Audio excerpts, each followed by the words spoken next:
look at your game last night, maybe from an individual standpoint, I know it's not maybe the way you'd like to get an opportunity, but was that a good chance for yourself to kind of play a little bit more and showcase what you can do? Yeah, it was fun. I thought it was kind of a weird game, but I thought we played really good, and we had a lot of chances. We got a goal. Probably could have had a couple more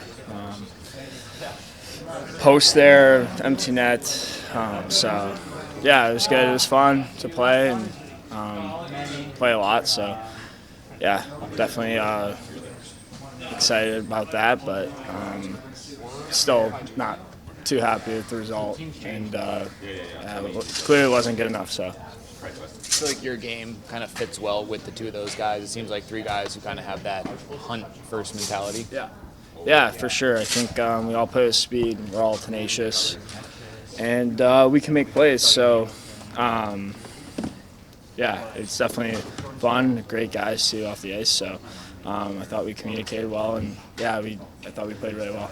From a team perspective, it's early, but what's the balance between having urgency and trying to correct some things and, like you said, to get better, but also not panicking because it is only 5 games? Yeah, I mean, I think I don't think anyone's panicking, but I think we're all disappointed in the way it's gone. So there's no other way to really put it. I mean, we've won 1 game out of 5, so obviously we know we need to do a lot better, and we want to win. So it's definitely disappointing, and yeah, we're trying to fix our mistakes as fast as possible. We need to. Else, you don't want it to kind of get out of hand. So yeah, tomorrow's a must-win. Turcotte, just again, it's a team question. And there's a lot of different ways to ask it, but Jim mentioned after the game last night, kind of in a funk. What's missing right now from the group? I mean, I don't know. I think we're putting together really good stretches of play. I think we just kind of, like in the second period, I don't know, we kind of just, I wouldn't say fell asleep, but obviously kind of gave up the 2-goal lead, and they took advantage of our mistakes. So, and then I felt like we pushed back good in the third, and we definitely could have had a couple goals. And in the first, I thought we were all over them. So I feel like each game, like we've played 2 really good periods of hockey, and then it's like 1 period that kills us, it seems like. So I feel like last night the number of chances was there. It was more just the burying element of it. Yeah, I think, I mean, I feel like over the first 5, we've definitely missed a lot of good chances, myself included. Like, I feel like we're creating a lot, and we're getting there. It's just not going in as much as we want it to, and hopefully that changes. It needs to change. Else, that's how we're gonna pull together some wins. We need to score more and not have those lapses. Yeah, I mean, for me, being a righty, we don't have many righty centers, or righties that can take face-offs. So if I'm able to take face-offs, it kind of can get me on the ice in different situations, and in situations where we need a righty to win a face-off. So yeah, I think it's something that I haven't really done much in my life. So it's always good to learn, and yeah, I think it can help the team positively in certain situations. What's the best tip Stoli has given you guys that you're like, okay, this guy's better in center? Obviously, I'm listening to this one. Yeah, just to like kind of stay low and not kind of just get out of it right away. Like try and compete and make it hard on the other guy. And yeah, I know it's hard. I'm always up there with Q, and then he shows us some of his old clips, and he wins like every single one. So it definitely makes it easy to listen to him. Does approach change based on location on the ice, straight, if you're shorthanded, power play, even strength, or is it all just trying to win a faceoff? Yeah, I mean, I think it is different. Like, I think when you're out there on a PK face-off, like, you want to obviously win it a little bit more than you usually do. But yeah, for me, I just want to win a face-off. It feels good when you win a face-off, and obviously not being a guy who takes a lot of face-offs, the wins feel a little bit better. So I think for me, the approach is all the same.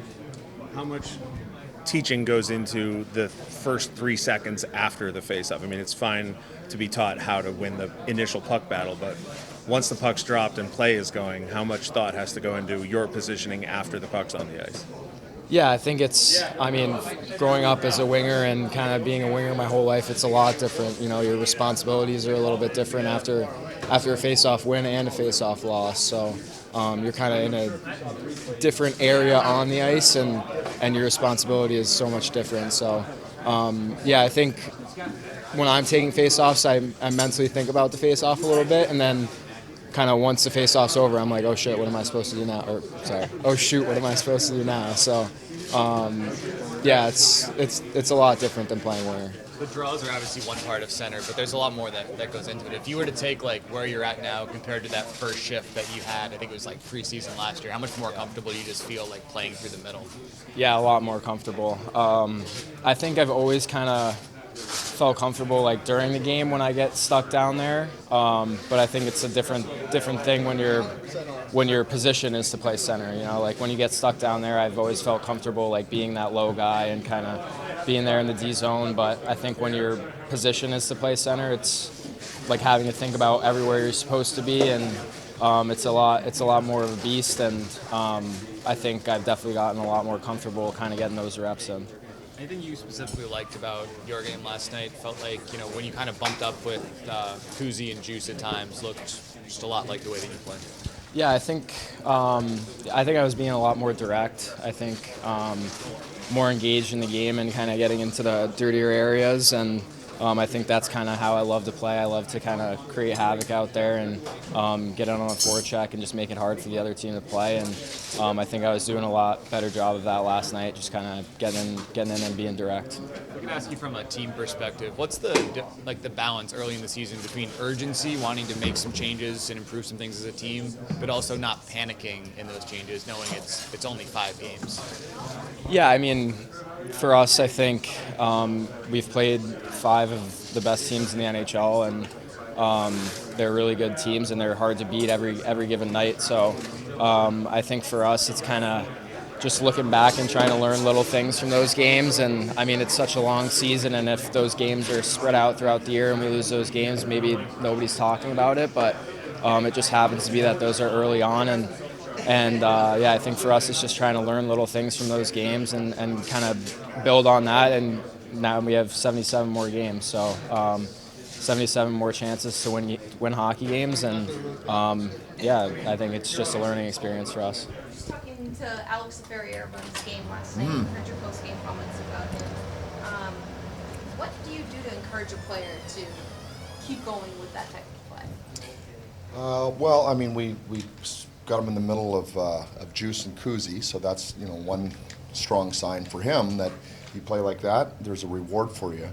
You got off to a slow start.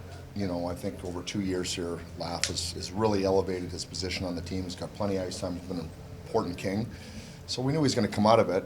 And, you know, I thought last night, again, was his best game. And so he's rewarded today. And let's see where he can take it. From the first time that you put him at center, I think it was maybe last preseason just for a shift or two, to right now, how much more comfortable do you see him at that position when he's out there? Yeah, I think I'm really comfortable with him in center, clearly. And the question that you asked, which is good, is how comfortable is he? Because he'd never really done it a lot. So, you know, I've seen him play low, you know, encouraged him that he can do the job in my mind. And so I think he's, with enough reps now, he just feels like, yeah, it's not a big deal to transition either way. And I use Turk in the same breath. Now, Turk was playing here center, and then he's playing here center, and he's playing here right wing, like he's kind of all over the place. It's a really valuable asset to have. Is it something that you ask Alex to focus on, make a priority when he's playing center? No, not really at all. Yeah, and I talked to him today. This isn't a demotion for him. You know, he played well. There's no, you know, things get moved around. We didn't win, but it's certainly not based on how his play was. And he'll be back and all over the place. I just can't tell him exactly when or where. Last night you said you thought you'd have an update on Andre Kopitar. Obviously not out there today. Anything you can share on 11? Yeah, we've listed him as I think week to week would probably say, and he's got a foot injury. So I can't give you much more than that. We're a ways away, clearly. Darcy as well. Is there an update on timeline or anything you could share with us? Still day to day. Yeah. We'll just, you know, day to day is day to day. I guess we'll know more tomorrow and we'll know more the next day. But we're looking forward to trying to get him back. Is there something about Byfield and Fiala together that you're specifically liking so far that you wouldn't promote Byfield up to the number one center spot? Yeah, Kevin and Q have kind of become a pair in the second half of last year. If you think about Juice and Kopi have been together for a fair amount. Kevin and Q have developed some chemistry and played great for us down the stretch. So I think for us, it's and I've said this earlier, it's not a matter of first line, second line, third line. It's kind of the ice time on most nights at even strength, at least, is balanced pretty evenly between those three lines. So you got to make sure that you're not, trying to fix one thing and ruining another thing at the same time. And we really like Kevin and Q together. I heard your comments post-game about funk, and I've thought of ways to ask this question, and I've just come up with, what do you think is missing right now? Well, There's a lot of ways to ask that. yeah, exactly. One more goal, I think, it's something we've had opportunities. If I go back to the Winnipeg game and last night, 2-2 in the third period, we're on the power play. Score a goal, win the game. We give up a shorthander and a shorthander, lose the game. So we can talk about a lot of different things that happen around the game. You can break it down into all kinds of tiny parts. Those were the two biggest moments in those games. 3-2 win, 3-2 loss. And last year, when we got on our run, what I would tell you is we probably won a lot of 3-2 games. And they were no different than those. In fact, sometimes we played worse and got that win. So those big moments we haven't delivered in. That's what I would tell you. How close is Corey Perry? He's day-to-day, but close. He's been out for so long, I Yeah. can say that he's close because he's a heck of a lot closer than we haven't been able to talk to him about him much at all. Will he travel with the team coming up? We'll see, but I think there's a good chance, yeah. I think there's a good chance. Jim, at this point in the season, there's obviously some urgency in trying to fix a couple of areas, but what's the difference between urgency to do things, but also not panicking, considering it is only 5 games? Right. Well, I'll tell you this, and we talked this morning. We are disappointed with our start. Everybody is disappointed with our start. Bottom line. We feel like there's some, talk about these big moments that it could be different. It's not. We have to live with it. But we can't let it drag us down. It's not like we're playing, giving up all kinds of chances and not creating and in a big hole or a funk. It's not that. But the disappointment is real. But we can't let it make it sag. We just got to come out and play. And Carolina won't make you do that. They'll make you do that. If Corey Perry does travel with the team, is there a chance that he could see himself in the lineup before you return home? Oh yeah, if he's traveling, then there'll be a chance he plays. Yeah.